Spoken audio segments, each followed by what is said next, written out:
வணக்கம். அதாவது பவித்ரா, தஞ்சாவூர் மாவட்டம் மல்லிப்பட்டினம் அருகே சின்னமனை பகுதியை சேர்ந்தவர் முத்து.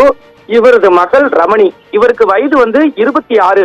இவர் மல்லிப்பட்டினம் அரசு உயர்நிலைப் பள்ளியில் ஆசிரியராக கடந்த 4 மாதங்களுக்கு முன்பு பணியில் சேர்ந்தார்.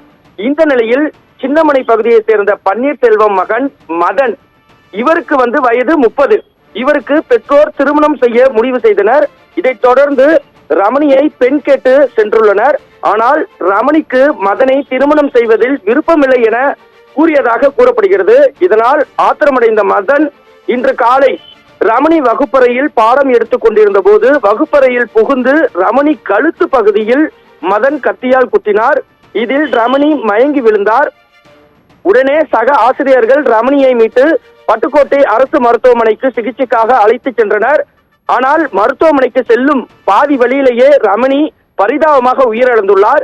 இது குறித்து சேதுபாசத்திரம் போலீசார் வழக்கு பதிவு செய்து மதனை பிடித்து விசாரணை செய்து வருகின்றனர். இந்த சம்பவம் அப்பகுதியில் மிகுந்த பரபரப்பை ஏற்படுத்தியுள்ளது. பவித்ரா.